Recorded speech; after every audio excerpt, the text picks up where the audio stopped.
नुआखाई पर्वर ये प्रकृतिर उत्सव एवं कृषि उत्सव भितर आज आम समस्ते अति आदर पूर्वक पालन करुँच पश्चिम ओडिशार गणपर्व ये नुआखाई पर्व यह आमको अति आनंदित देछि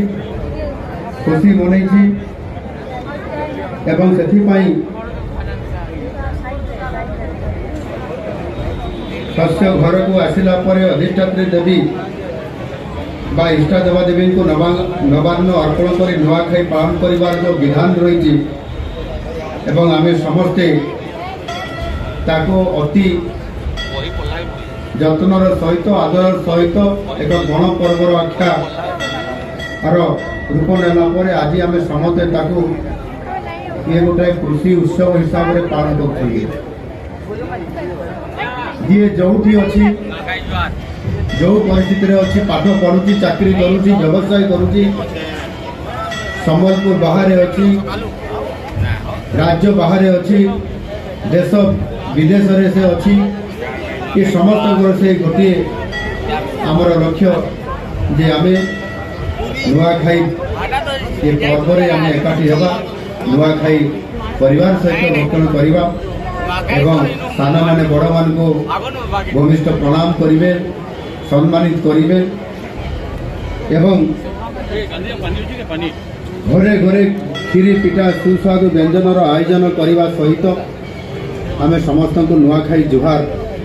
ये कार्यक्रम भितर निजक आम हजि जाऊँ ये आमर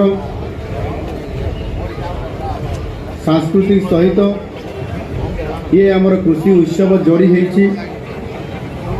आज आम समस्ते से सरकार को विचार करी आपण मान को अधिक सफलतापूर्वक ये कार्यक्रम करने जिते बड़े विधानसभा जे विधानसभा समय विधानसभा को नुआखाई पर्व पर गोटे दिन छुट्टी करने दाबी करा एवं आम विधानसभा सरकार निष्पत्ति नेले बाचस्पति सहित निष्पत्ति क्रमे आम गोटे दिन आसंता काली नुआखाई पर्व पर विधानसभा को बंद करने छुट्टी घोषणा करने निष्पत्ति आम नेले परवर्ती पर्यायर आहरी विभिन्न महलू विभिन्न अनुष्ठान तरफ समस्त दाबी रहा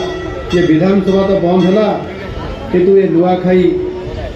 पश्चिम ओडिशार नुह ये सारा ओडिशार एक गणपर्वर रूप नापी जाऊँगी आपाई गोटे दिन सरकारी छुट्टी सारा ओडिशा घोषणा करा जाऊ एवं से कथा को सम्मान जनाई आसंता काली सोमवार दिन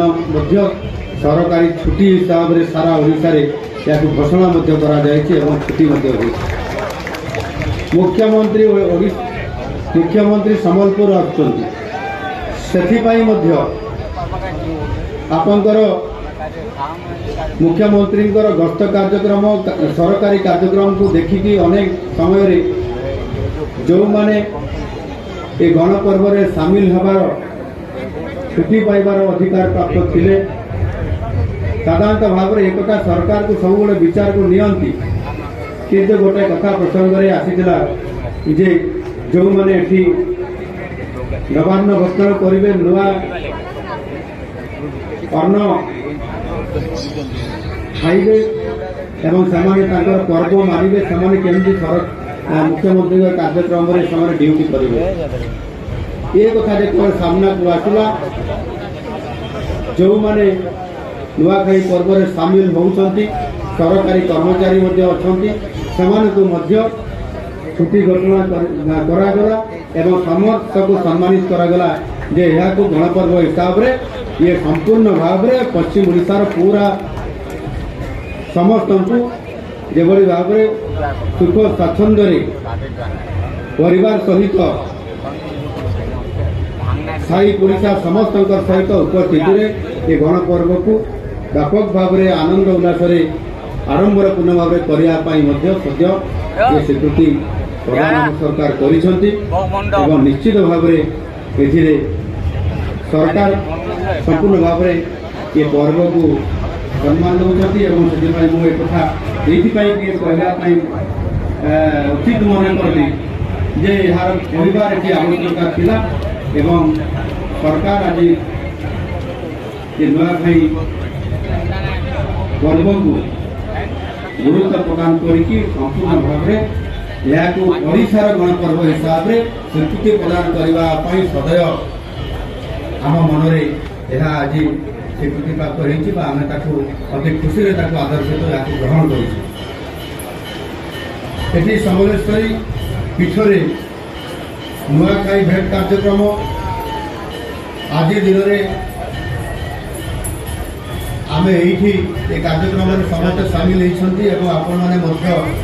ଅନୁରୋଧ କ୍ରମେ ଏ କାର୍ଯ୍ୟକ୍ରମରେ ସାମିଲ ହେବା ପାଇଁ କହୁଥିଲେ। ମୁଁ ବି ଆଜି ଏ ପରମ ସୁଯୋଗକୁ ମୋର ସୌଭାଗ୍ୟ ମନେ କରି ମା ସମଲେଶ୍ୱରୀଙ୍କର ଆଶୀର୍ବାଦ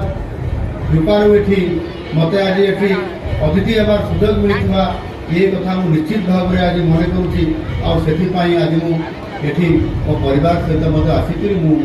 ଏଠି ଆପଣଙ୍କ କାର୍ଯ୍ୟକ୍ରମରେ ସାମିଲ ହେଇଛି। ଏ ପରମ ସୌଭାଗ୍ୟ ମୋତେ ଆଜି ମିଳିଛି।